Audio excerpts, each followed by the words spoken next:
Hello, beautiful humans, and welcome back to this week's episode of Pixeline Pod. I'm Eloise, and I'm here with Goddess, Binary, and our special guest, Chiroa. You're listening to Pixeline Pod. It's a space where creativity unfolds, conversations deepen, and artists come to feel seen.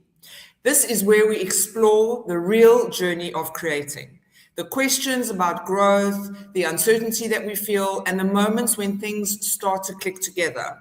Whether you're just starting out or you've been creating for years and years, you are a part of this. So welcome back, and let's get into today's discussion. Greetings, everyone. We are glad that you are here with us. This is a space all about open, honest conversations, the kind where we explore creativity without pressure, without perfection, and definitely without gatekeeping. For sure, exactly. Think of this as a place to pause, to breathe, to connect. We want you to feel like you've grabbed a cup of coffee, you're sitting down. If it's cold, you're by the fire. Maybe if you're on a tropical island, you're sitting on the beach with a cocktail. Just feel like you're talking about things that really matter to you in your creative life, in your comfortable space. Whether you're actively creating or just feeling that spark, this is the right place to be. Yes, and each week we dive into a theme around art and creativity.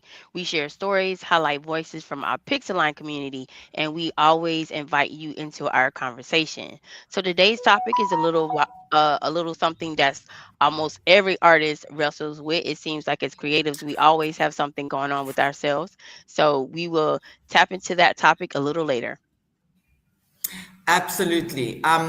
First up, I'd like to get into two important points that we have. The first one is about our Pixeline Pulse magazine submissions.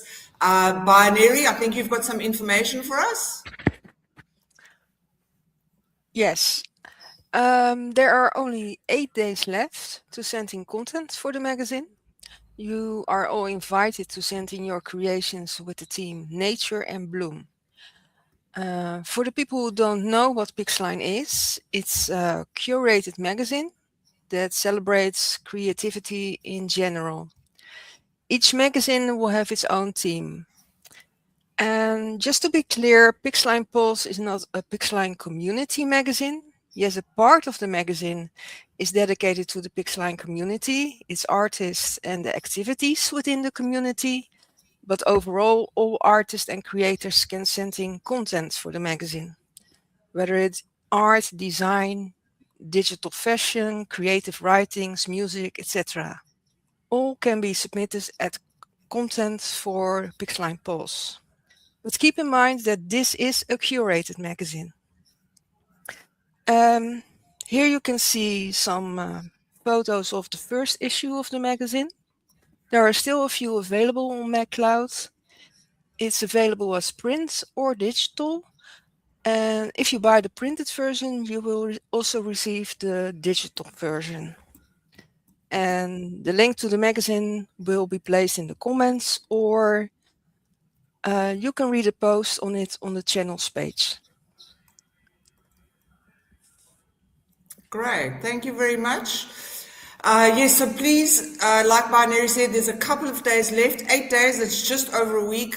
Get those submissions in because you're definitely going to want to be part of the second edition. Goddess, we recently ran a competition. It was a collab competition with Conservation Crusaders. Please talk about that. Yes, so our Stripes of Survival art competition winners, we that was a successful event, and we partnered with Crusaders for Conservation. We like to that was a contest that reminded us how deeply art can move, inform, and inspire change. Stripes of Survival invited artists to explore the fragile yet powerful presence of tigers, to be inspired by their markings as symbols of identity, resilience, and the razor thin line between existence and extinction. So we'd like to extend our congratulations to the three winners. Their artwork stood out not only for their visual impact, but for the stories that they carry behind them. Each piece brought survival to life, and in its own unique way, it was proving that art can translate complex environmental realities, into something we can all feel. So our first place went to Alien. Our second place winner was OPSO, and our third place winner was Andrew Goodchild. And we want to congratulate these members of the Pixeline community. This was a collaboration with the Crusaders for Conservation, and it was rooted in our shared belief that AI can be a force of good, not just for creating beauty, but as advocacy, awareness, and action. Every submission contribute to a larger message of a future where wildlife thrives, depending on what we choose to see, create, and protect today for our future. To everyone that participated, we are grateful. We thank you for using your art as a voice for those that cannot speak. We like to remind you that all the participants will be featured in the upcoming edition of our magazine, Pixeline Pulse. And we'd like to once again extend our gratitude for Crusaders for Conservation for asking our community to host that important event. Great, thank you. We were very happy to partner with Nita from Conservation Crusaders. And yeah, we're very grateful and actually very honored that she asked us and approached us to partner with her. So that's like a woohoo for Pixeline. So yeah, I was very happy about that. Great. So now that we have our admin out of the way, today's theme, which we mentioned last week, is all about finding your voice. What does finding your voice as an artist actually mean? It's one of those phrases that you hear all the time, you know, whether it's from gallerists or whether it's from art teachers, editors from art magazines. It's always like, find your voice, find your voice. What is your voice, you know? We hear this all the time, but no one actually explains to us what it means. It feels like you're supposed to arrive. It's like one day you just suddenly, like you create and you create and you create and you make things, and suddenly you sort of get to this place and, oh, I have a voice. But I'm not sure it's really that fixed. I don't think it's that simple. I think it's less about finding something and more about recognizing what's actually already inside you, what's actually already there. Yes, What do you I have think, to. Goddess? Yes, I have to agree with you. And that leads into something interesting. So first, let's be sure to that we know the difference between your style and your voice. So when it comes to your style, that's what others see. That's what, you know, that's what the first thing, that's the first impression that they get.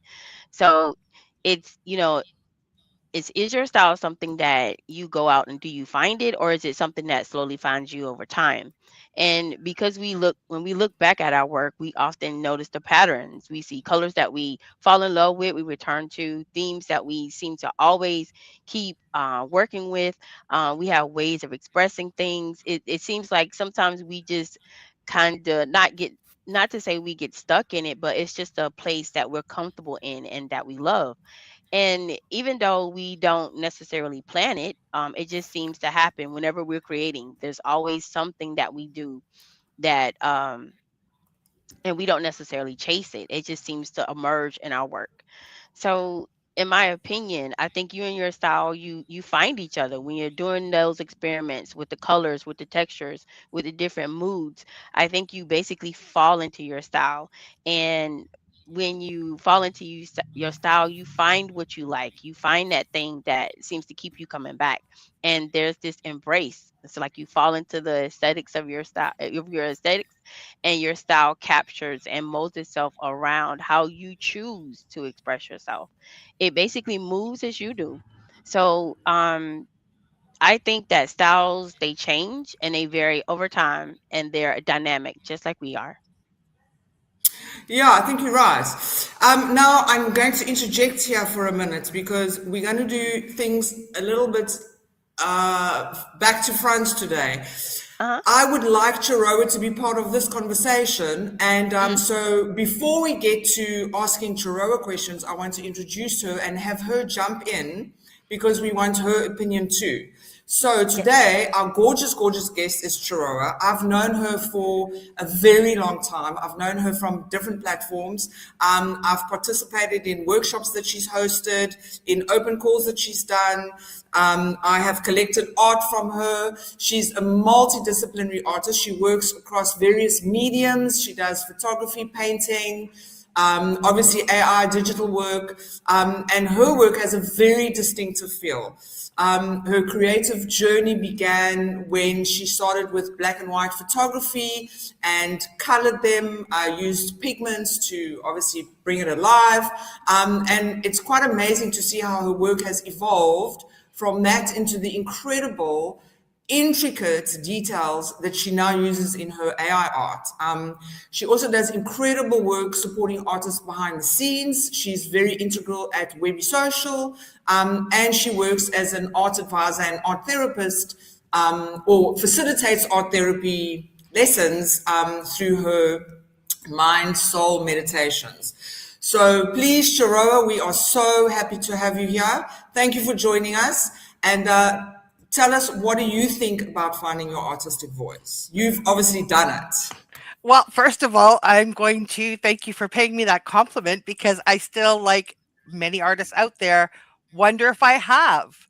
It's something, I think what Goddess said, that it constantly evolves. There are certain styles that I think I fall back to.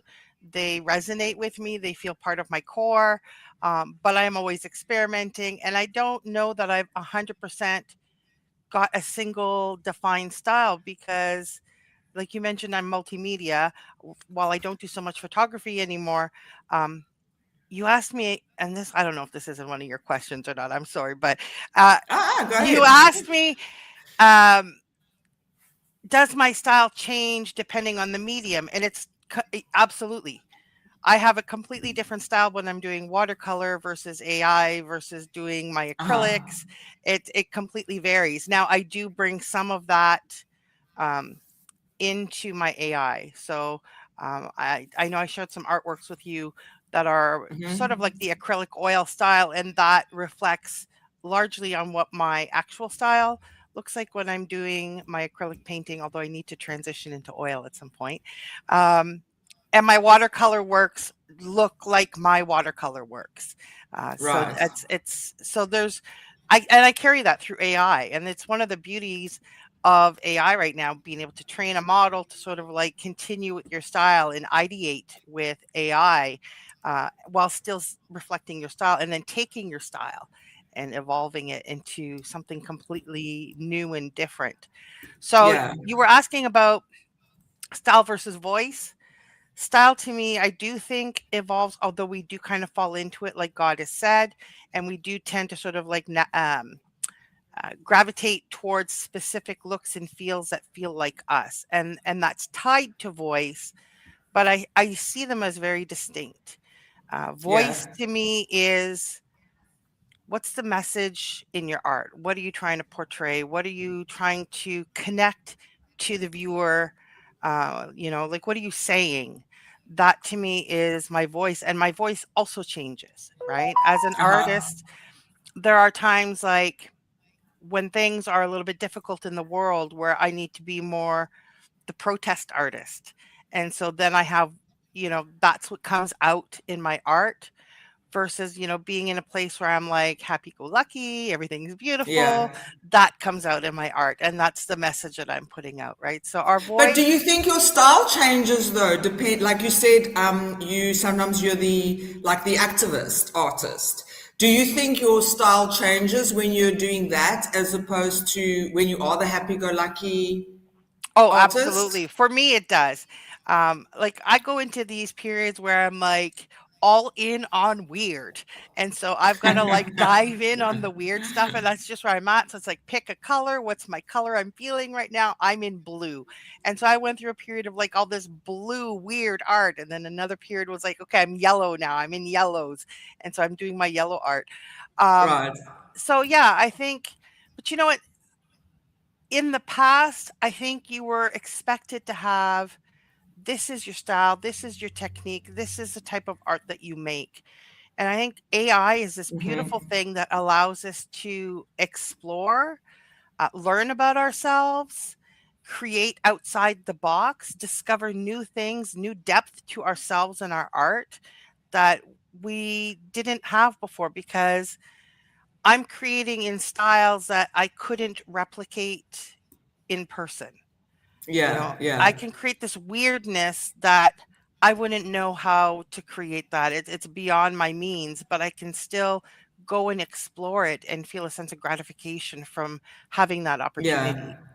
Or you might be able to have done it, but it would just take you like weeks and weeks longer, probably. You brought up something that's really interesting. Is like you said, one of the things that we as AR artists love to do is train models, because those models become who we are.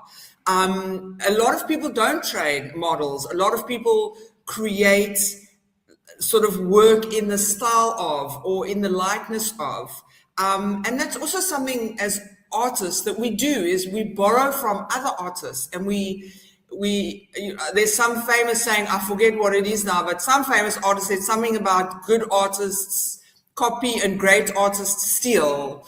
And yeah, I think we do borrow, we do copy, we do steal from other artists, and there's a fine line between absorbing that and making it your own and just copying a style. Because I think when you can be influenced by a style, for instance, I mean, I love surrealism, so a lot of my work is surrealist. Obviously, I was influenced by those artists in time gone by, but now I feel that I have my own style and my own voice. So when you look at my work, although I was influenced by famous surrealists in decades past, I don't think you see them in my work anymore. I think that's when we get to the point of we're no longer copying, and we've now absorbed those influences and have found our own voice.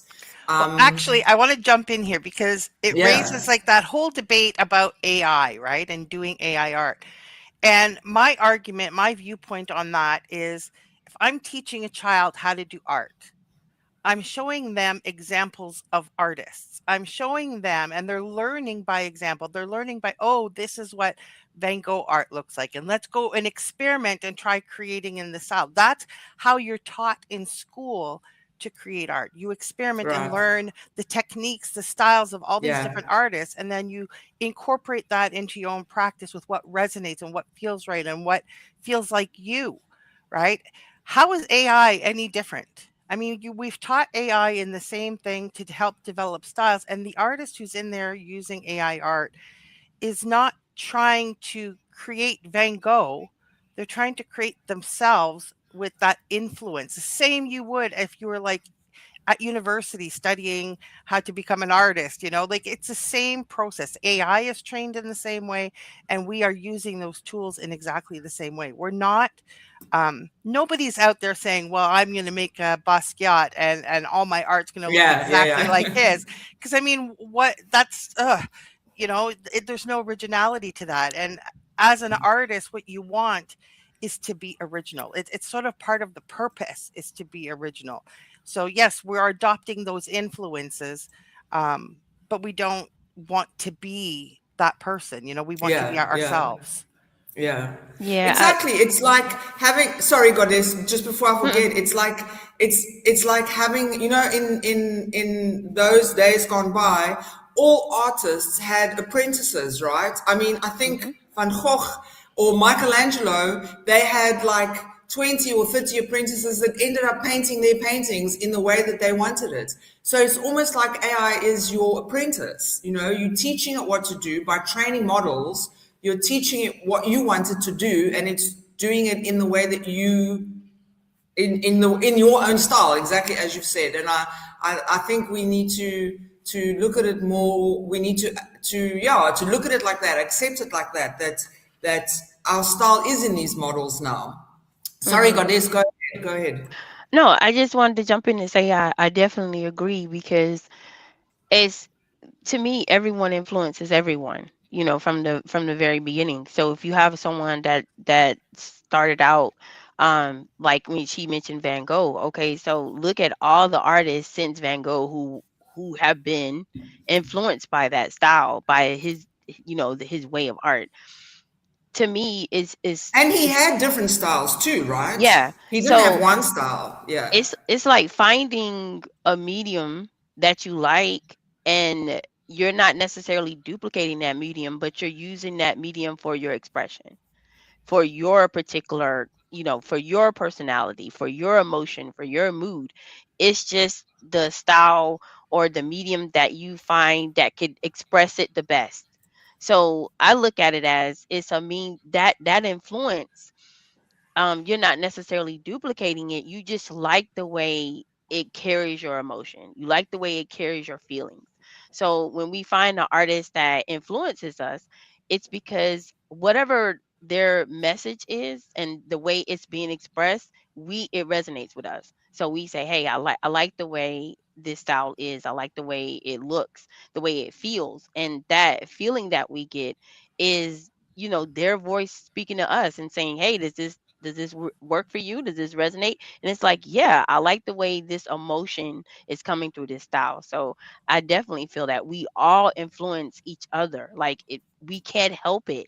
As creatives, you're drawn to that. You are attracted to creativity. So when everyone around you is creating with a different style, their way, their voice, you're going to be attracted to whatever resonates with you. And you can't help to say, "Hey, I wonder if I could express this by using this medium." So that's how I look at it. The influence to me is captivating. We can't help it. You can't help but get touched by it, no matter what you do. And the great thing right now too is that we have this like gift of being able to blend these styles that wouldn't traditionally be blended in the past, right? So I can take an oil painting and photography and slap them together in a way that is not so easy to do in real life, but I can do this through AI. I can, you know, just imaginate in ways. I can create photography that could not be created in real life because it's so distorted and bizarre that human bodies don't bend that way, or materials and substances don't move in this way, and but I can do that now. So it Yeah. creates this whole other level of imagination and creativity. Yeah, AI is a tool that allows you to expand beyond, your own personal limits or your own mind. A lot of times I can put something together and it's like, "Oh, I didn't expect that." And you find something new and now you have a whole nother tangent that you want to travel down. So yeah, I think AI is a tool that allows us to expand outside of where we would normally limit ourselves. Do either of you do traditional art? Yeah. You do? I Okay. Do you ever find yourself creating something on AI and go, "Oh, I need to go paint that"? 100%. That's me all the time. It's like I'm Yeah. playing around. It's like, "Oh my god, that's so Yeah. cool." And now I'm off Yeah. and I'm creating traditional art. So it's also our muse, right? So it's beyond that. Yeah. For I mean, sure. For I'm sure. there's people out there that they create a piece of art. I do this all the time. And now I'm writing poetry where I wasn't normally Mm, writing poetry before, or I'm okay. writing a story to go with a whole picture that I've created. Whereas before, maybe I wouldn't have thought to sit down and start doing creative writing. So it's our muse as well as our collaborator. Yeah, yeah. yeah, it Well, I'll tell you what often happens is for me is because I like to do a lot of watercolors. A lot of my AI work includes watercolors, and then I will see like a palette that gets created, and I'm like, oh, I got to use that palette, and then I paint like trying to replicate the palette that AI made. So, and yeah, to me, that's learning, it's experimenting, it's yeah, it is the muse. It is the muse. Yeah, so I guess for me it's a little it's backwards. I started out with the writing. I started out with the story, and I didn't necessarily tap into to learn or outside of my head by using my hands to go outside of just doodling. So for me, is I'll have the story, and now I'll use AI to see if it can create that story for me. And what you said, have you ever seen something and you like, oh wow, I need to go paint that? And I can say, yeah, even though I haven't tried it, I've gone and I have blank canvases, I have acrylic paints, I have brushes, and I don't even have the first clue as in as in how to start with the first thing. So I actually was thinking to myself, maybe I should YouTube how to, just how to paint on canvas with acrylics, because doing AI, I've wanted to actually do physical art. It's like I started out with the words and then I put the words in there and AI gave me this image, and it's like, oh wow, but I kind of want to, paint that too. So yeah, I do get that. Even though I'm not a traditionally trained artist, I do have the tools I can use to be an artist, but I just haven't got physical with it yet. Yeah, I think it's just totally inspirational no matter which approach you come to it. I had a friend of mine who is absolutely traditional artist, filmmaker, and actually quite renowned. And he absolutely despised AI. And I'm like, no, listen, let's go. I'm going to show you how this works. And then I showed him like how it works, how you can create, how you can take your own artwork and load your artwork and re-ideate your own Uh-huh. artwork, and he was absolutely mind blown. And next thing you knew, he was in there and creating and creating and creating, and then he ended up with a whole bunch of images that he's like, okay, I had to print them all. Now I'm going to go paint them. And it's like, you see, like, it's not a one way collaboration. Like, this works multiple ways, because I can see something and I'll go create something completely different, but it just created that inspiration, or it solved a block that maybe I Yeah. had where I'm like, Yeah. oh, I can't think of what I want for my subject. And, I just start fooling around. And I mean, it's not, um, I can ideate a lot faster with AI because it's generating a lot of stuff, and I can tweak it, I can adjust it, and I'm not spoiling paint. I'm not spoiling a canvas, because I mean, I'm constantly Yeah. painting back over my canvases going, no, that's not it. Yeah. It's not the one. So, but I can ideate now, and then I can like walk away and have a clearer picture of what it is that I want to create. And yes, watch some Yeah. YouTube videos on how to paint, because I still watch YouTube videos on how to paint, because every now and then somebody comes up with something, or there's a medium or a technique that I've never considered that I'm like, oh, that's cool. How's that done? Yeah. And Yeah. then, I'm on to the next thing. Well, I wanted to say, to add on to what you said now, so last week we interviewed S.R. Chappelle, Raquel, and she said something really interesting. She said that when she creates an image, like a live painting, in real life painting, and it doesn't work for her, she runs it through AI and then she fixes it. And Yes, I was like, that's really cool. I love it's that true. idea. I've never thought of that before. Yeah. I've done So, that. yeah. I did this like hand drawn deer around Christmas time. It was just sort of like, like I did my outline of the deer, and then I was filling in all these little patterns, and then I did the ground, and I hated the ground, and I'm like, oh no, Uh, I despise this. So I ruined my artwork. So I'm like, all right. I uploaded it into Webby and threw it into Mix, and I had it change, and now I've got it. The ground is replaced, and it looks the way I want, yeah. and I'm happy. Now I've got my artwork the way I want. I know, and it's so cool, Cool. right? It's like, yeah, we got to use these tools to how we want it. And it's there. It's there for us to like abuse and experiment with. And I think it's really fun to do it. It is. But yeah. I had a project that I did not so long ago where it started off with a watercolor. I took the watercolor in, and then it was like an open call where you had to do like a day and a night scene. But mine was sort Uh-huh. of like a neutral scene. So I took my watercolor, I used AI to convert it into a day and night scene, and then I went and animated it, and that was my submission. But it all started from an original painting. So, I mean, Okay, there's so yeah. many ways that we can use it, right? And then take it through like a whole process and create something completely different that I never would have thought to do 10 years ago. Yeah, Mhm. yeah. Mhm. And don't you think that being able to use all of these different mediums and specifically AI has maybe given artists who are not what's the word, like officially trained, traditionally trained, don't you think it's given them more confidence in their abilities, in their experiment? Do you feel like it's given you more confidence, Goddess? Yeah, it is giving me a broader avenue of expression. Like, I now my words may not be or feel as limited. If I didn't have the AI, I couldn't necessarily see. Like sometimes I can't get outside of my head, or I can't visualize what I really want. Like it's like, okay, what would this look like?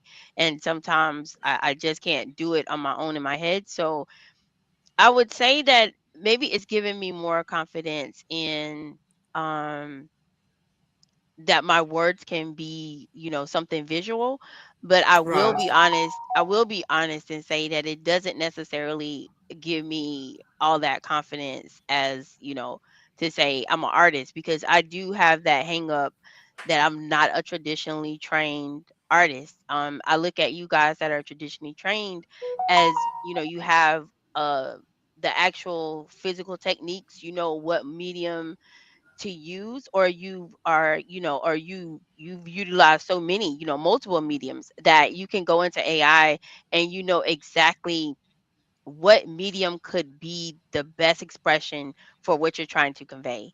Like what medium, what would it be? Photography for this image that I want to deal with? Would watercolor work? Would photography work? Listen, I'm Would going to stop you Okay. because you are wrong.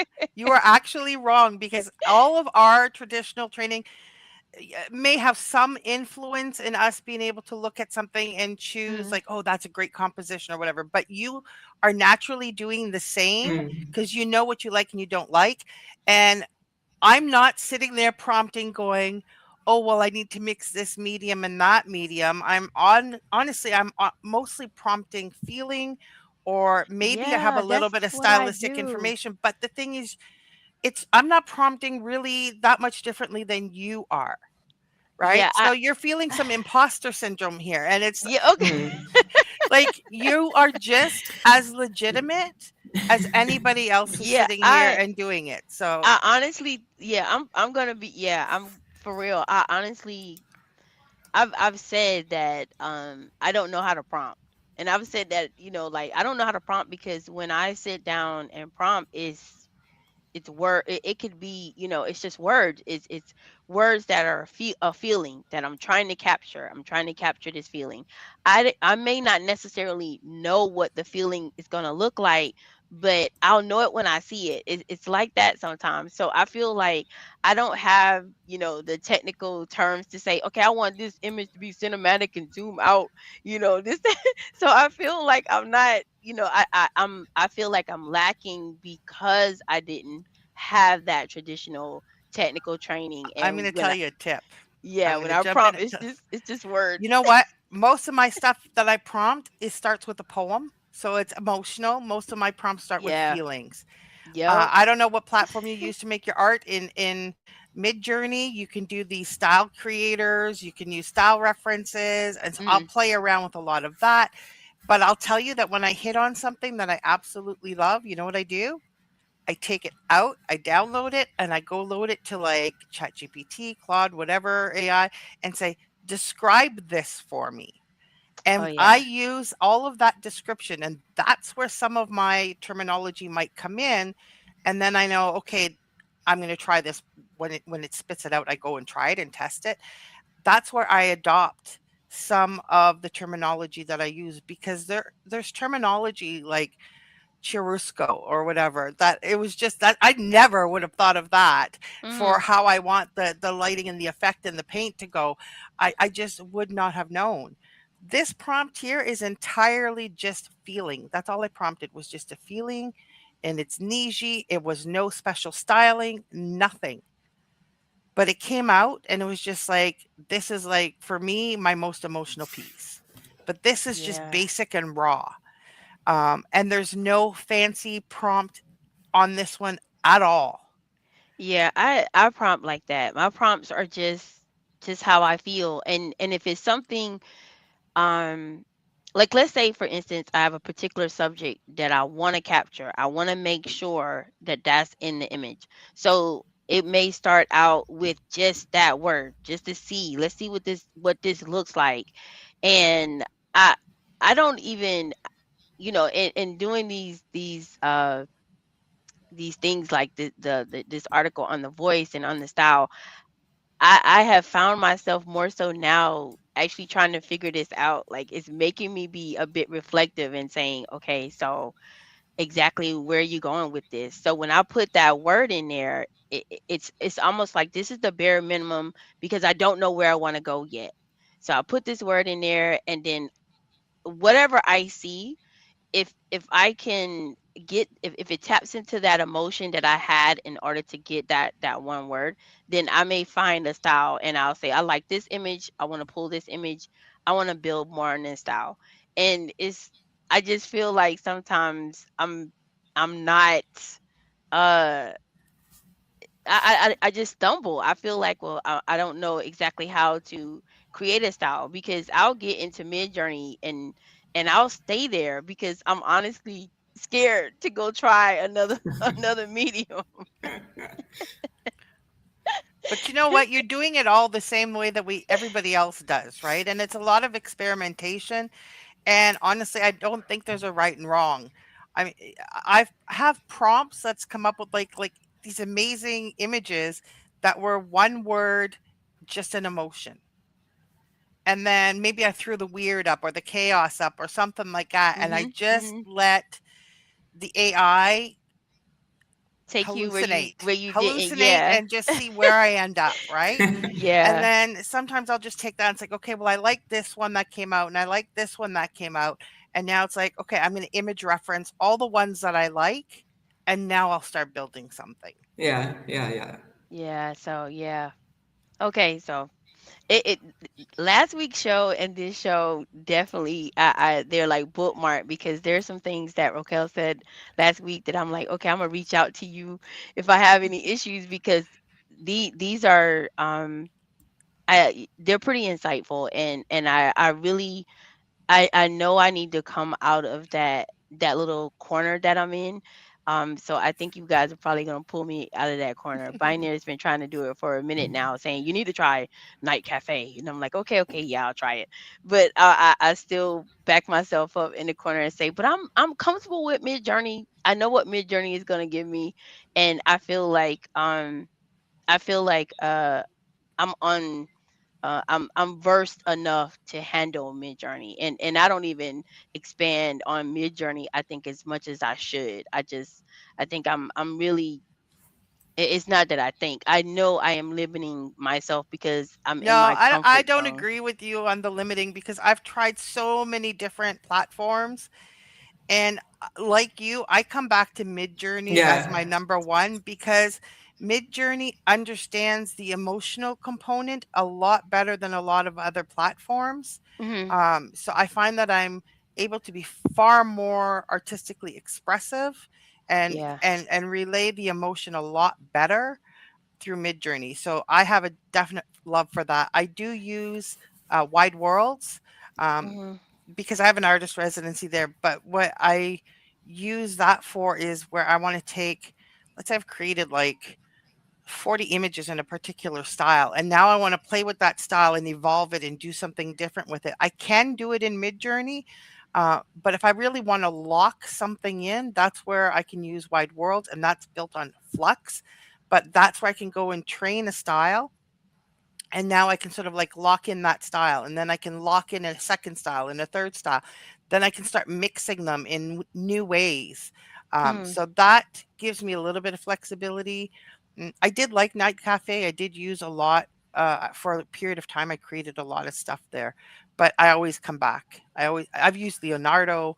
I've used Oh, I don't know which Yeah. ones I haven't used. Mm. So, Yeah, I but think everybody like you find a style or you find an artist kind of that inspires you. I think it's good to try all of these different platforms, but yes, I think you will eventually come back. Even if you try all of them, you do come back to the one that you like and the one that resonates with you. I mean, the same as what you've said. I've tried them all. My favorite's Leonardo. So I will use Night Cafe. I'll use Midjourney. I'll use whatever. But I always come back to Leonardo because I always find that what I'm trying to say is coming out of those images.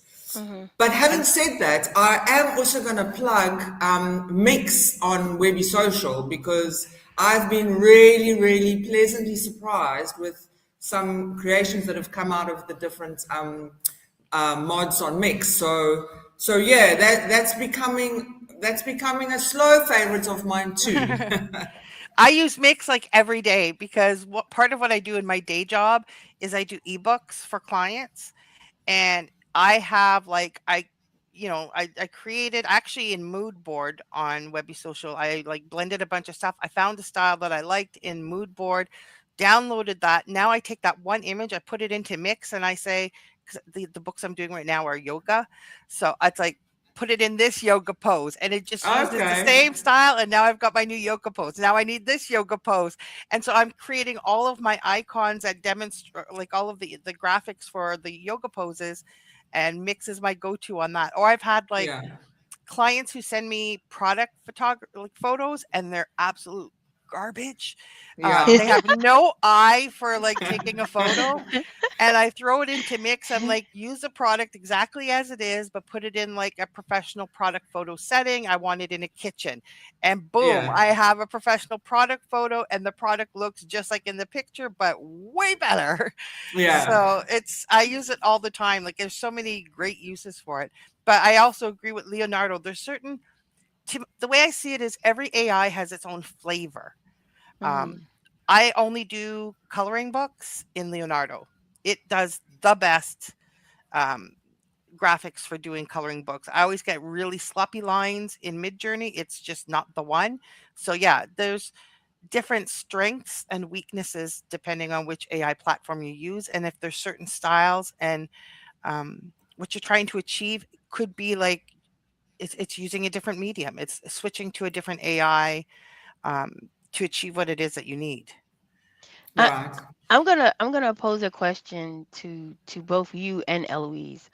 How do you jump back and forth? Like how do you use multiple AIs? Or how do you in my head it seems like it's way more difficult than jumping from a pen to a pencil because I think I get attached. So I'm really attached to Midjourney, but it seems like there's something that I'm blocking myself with because I won't move outside of it. But I do understand that each tool has its strengths, and I know I'm missing out on those strengths because I won't go outside of Midjourney. So how are you able to just go from one to the other? Like, do you spend a certain amount of time and say, okay, today or this week I'm gonna do nothing but Leonardo? How do you isolate yourself to get to that point where you're comfortable with multiple ones? It depends what it is that I want to accomplish. So if I've got a picture, let's say I make something in Midjourney, and so I've got my product, and then I want to go. I want to upscale it, and I know that upscaling it using a certain model is going to give it a certain texture and a certain look and aesthetic. So I'm off to Leonardo to do some upscaling. So hmm I'll upscale an image there. But maybe in between, maybe there's something about the picture that needs to be fixed, and maybe some of it I can do in Photoshop, but some of it is bigger, right? And it's going to be more consuming. Like I want to take out all the trees in the background. Well, then I can jump into Mix, and I can tell Mix, just take the trees out in the background. Boom, they're gone. And then I can move on to the next one because I'm sort of playing to the strength of each one hmm and what can it give me and what does it do exceptionally well. and then I can go and do that. Or I might take something from another platform and restyle it in a different AI, because I really like the composition and the picture, but the style's not exactly what I wanted. So let me go restyle it somewhere else.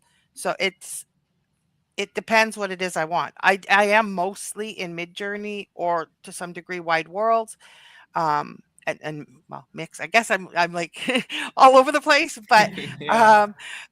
yeah, I'm playing to the strength of what certain platforms can do and the look and feel, the aesthetic that I get from something that feels right for me. Hmm.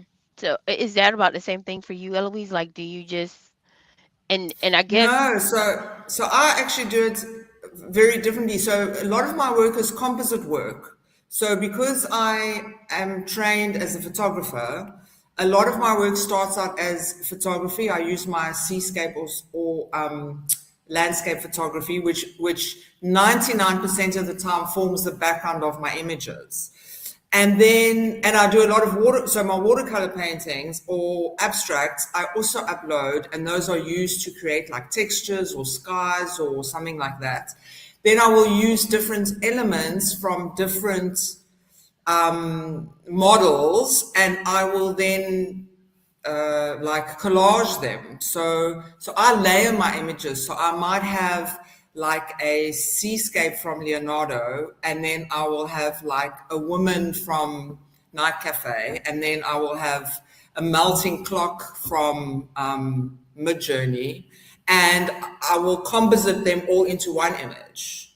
So I tend not to run my images through different models, but rather taking different models and putting them all into one artwork. okay.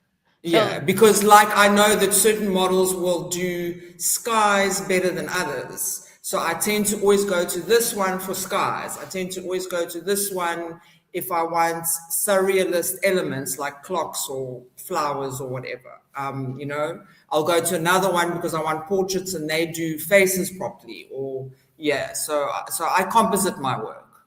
so for both of you to get to that point, you had to spend some time in each of those tools to figure out what it could give you, right?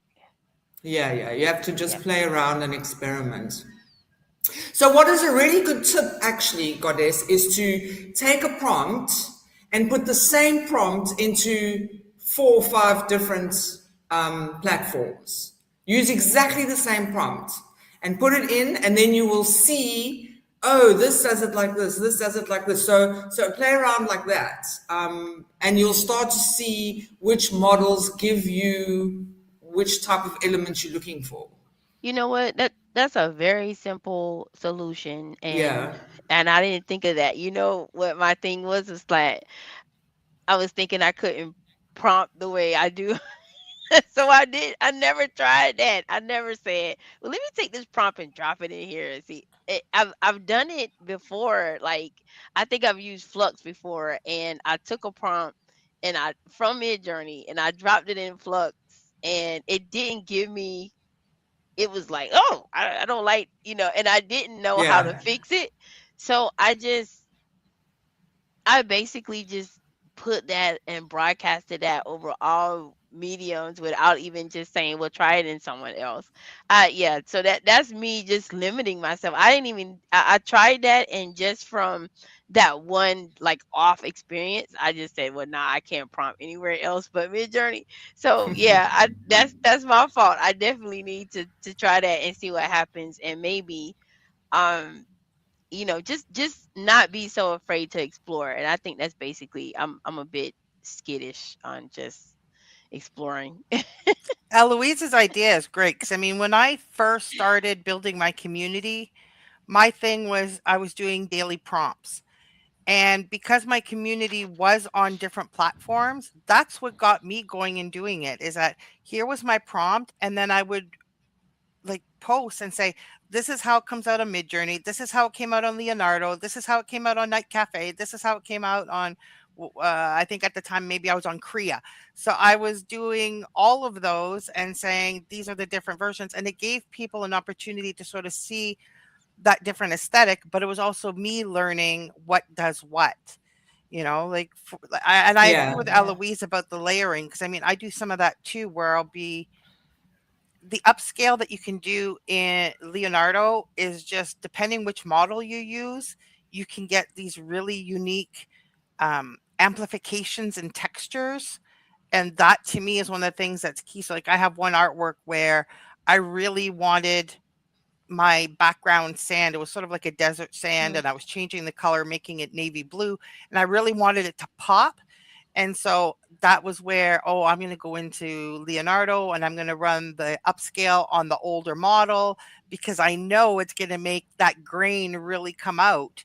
And so that's why I chose that. So it was just using it as a medium. It's just another tool in the toolbox. Yeah. So yeah, that's I'm just telling on myself. I'm telling on myself that I'm scary.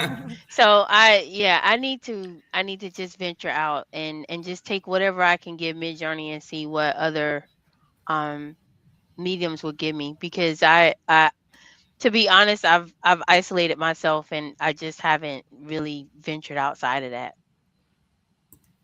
Use the free credits, experiment. Yeah.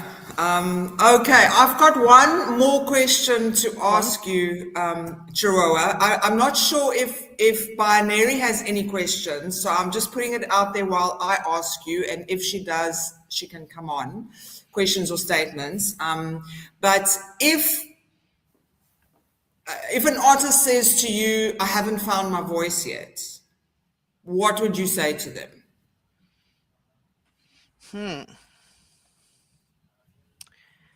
I would say that they need to do a little bit more exploring, and that their voice is it's innately there. They just haven't recognized it yet. So they need to go and dive in and experiment and play around, because your voice has always been there. You're just not seeing it. You're not. That's, I think, how I would approach Cool. that. Cool. Binary, I'm not sure if you have anything to ask or say. If you do, come up. If you don't come up. If that makes any sense. She's not coming up. Okay, that's cool. So it's great, because that actually leads on to our Mythbuster. And our Mythbuster this week is, I need to have a unique style to be a real artist. I think this puts a lot of pressure on artists, especially when you're still learning, you're still finding your voice, you're still exploring. It makes you feel like you need to figure things out quickly, and that if you don't have a look, you don't have a style, then you're not a real artist. You can't be taken seriously. We got to get out of that mindset. Goddess, what do you say? Yeah, I gotta agree with you on that, and I think this is touching, probably hitting me a little bit. I don't think I necessarily need to have a certain style to be an artist. I just always feel like I need to know more, or I need to do more in order to create art that's I don't know, just I guess I sit there and I say I want my art to be more than what it is. And Yeah. I don't, but at the same time, the response from other people can kind of catch me off guard, because I'll put something out there and I'll say, okay, this is nice. I like this. And I honestly think I downplay my art because I feel like I'm not, well versed in it. So I feel like I don't necessarily want to force it, but it it, it kind of feels like my style is, whatever, I'm not sure what it is at the time. It's just, it's kind of, oh, I honestly have to say that this conversation kind of put me off a little bit. Are you Because expressing yourself? No. Are you expressing yourself when you create? well, that, to be honest, yeah, that's it. Well, Then you're an you know what? artist. You know what? Because that's it. You're an Yeah, artist. it depends on, and then too, I think it depends on what I'm going to do. Like, what am I trying to do? there's a difference in doing something for a purpose, like I have to create this for this task, or if I'm going in there for myself. And a lot of times I think I try to separate that when you ask, are you expressing yourself? But each time, whether it's for me or for something, for a certain task, I'm expressing myself. So You are. I try to separate it. So um yeah, so I'm sorry, Eloise, I got kind of caught off because I was really into our conversation. So yeah, but I don't think Oh no.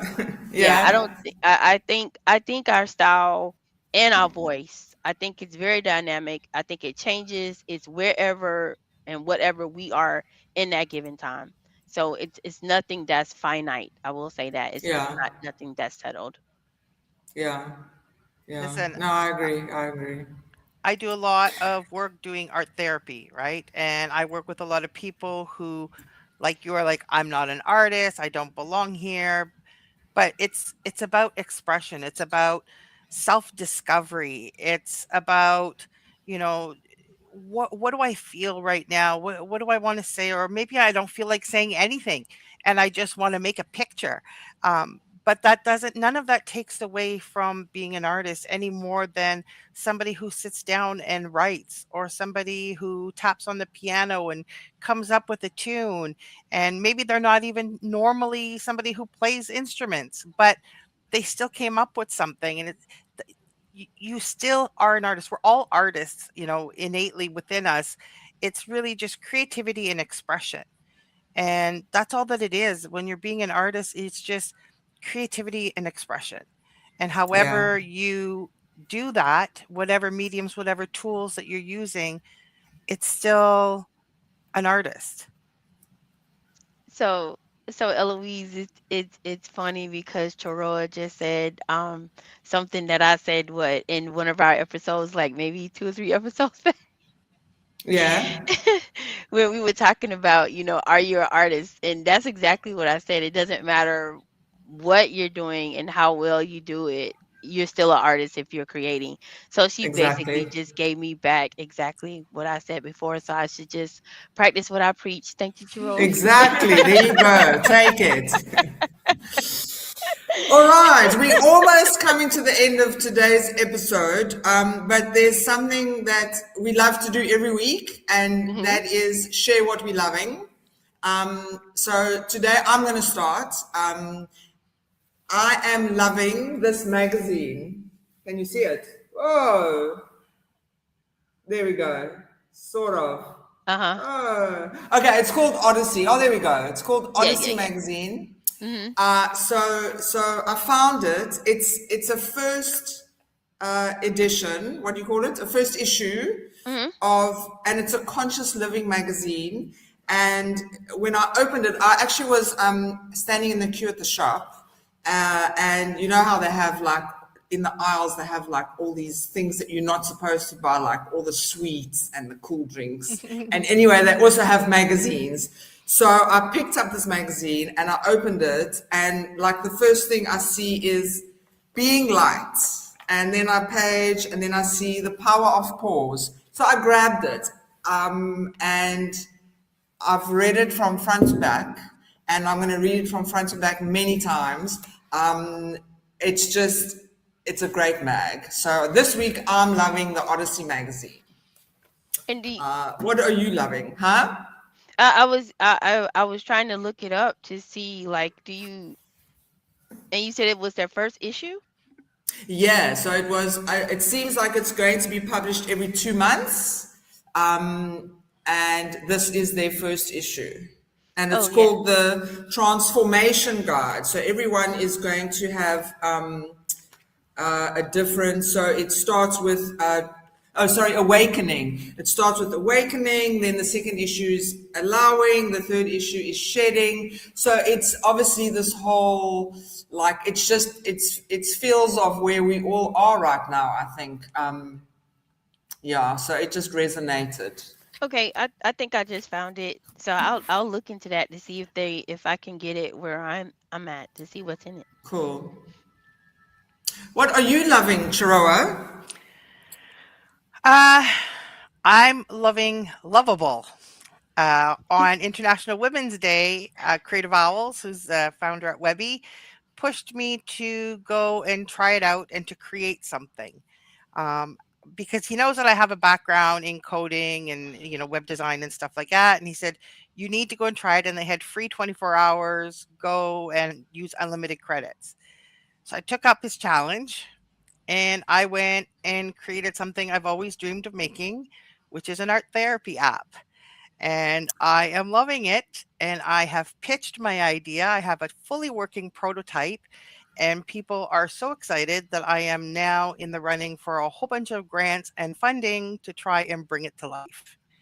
So That's awesome! What? Yes. Congratulations! Congratulations on that. yeah, so that's so I'm really happy. Like it just it helped me get past some of the barriers. And I mean, obviously, like I had 75% of the product done in 24 hours in that window that they gave. Like I'm telling you, I told my family, don't bug me. I am getting up first thing in the morning and I'm going through until like the timer stops. Yeah. And when I showed Owls, he was like, holy, he's like, I knew you could do something, but what you made, holy, I did not expect this. Yeah. So I'm ever grateful to him for giving me that challenge and letting me sort of like try this. And so now it's kind of a big deal in life right now. And so I'm loving that. Oh, congratulations. That's wonderful. Well, please do keep us informed. And when you're ready to launch, we'll host you. All right. Yes. What are you loving, Goddess? So I came in here with the mind of giving the latest anime that I was into, but I have to say that this conversation definitely changed it. So I'm loving this conversation in this moment right now. But I definitely the anime that I was watching this past weekend, I've been waiting on it, and it's been there, but it's just been me taking the time, and that was, if anybody knows, it's JJK. So that was what I was in love with for all this week. I'm excited, wanting to get the rest of it now, but it's gonna be a while before they come out again. But I have to say that this conversation definitely gave me something to fall in love with. Oh, cool. That's great. Now, I have been waiting hours to hear about this. This is what Binary is loving. She sent me this picture. I was like, what? I have no idea what this is, and I'm very excited to hear about it. So, Binary, tell us what you're loving. So this week I am back with an old love of mine, and that is called Designer Art Toys. As you can see, these are small sculptures designed by artists. I have been collecting them for years, but I've stopped buying them for a while. So last weekend I went to the PopMart shop in Rotterdam. And here I bought two of these characters. They are called Nyota. And they are designed by an artist called Kaka, and she works for PopMart. It's a art designer. I'm just mixing it all up. Designer Art Toys.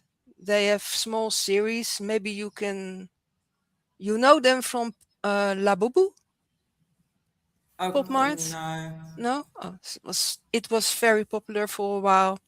But so these characters are usually made by artists or illustrators. And when I saw this, I immediately fell in love with them because Nyota is a girl who is always moved by the little things in life.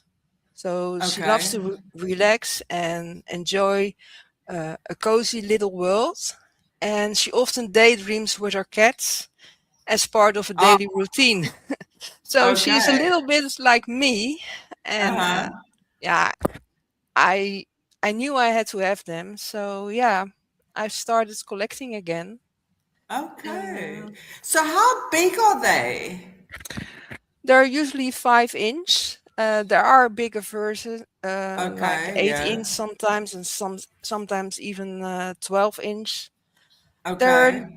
really like little sculptures, Yes. usually in resin or other. Okay. Yeah. So yeah. So Wow. there are different series. This is I Am the Season, and that's all about Uh-huh. botanical seasons. And yeah, Yeah. so I've been collecting them for a lot of years because I used to be a toy photographer, Right. and then I stopped doing that because I discovered AI. And yeah, and now I'm back to my first love, Oh, that's design art wonderful. toys. It's so interesting. They're I, adorable. I really had to stop myself from not looking them up on the internet to see what are they like, because I wanted to hear from you, what is this love? And yeah, now I'm really intrigued. Now I'm like, oh, it's in Rotterdam. When I'm in Rotterdam again, I'm going to go check them out at Pop Mart. Yeah. So, okay, they are very cute. And I mean, that's art. That's an artist creating those toys. Yes. Those kind of toys are always created by artists. Some are very well known. Uh-huh. This artist is working for Pop Mart directly, so this is more commercial. But Yeah. yeah, Okay, cool. I Good. Well, like. thank you for sharing. Yeah. Yeah, I gotta say, I really like it when you could see, art and something someone loves to create becomes something that they can actually earn something from. So I really like Yeah. this when we see things like this, and really excited for you, Chiroa, for what you told us about earlier. Thank you. Yeah.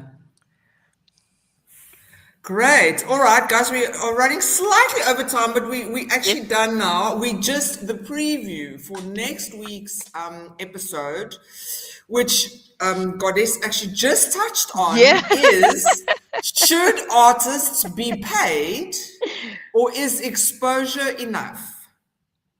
So think about it. That's what we're thinking about this week, and that's what we're going to be talking about next week. Yes, so I'm looking forward to that. But I will say that it's always something.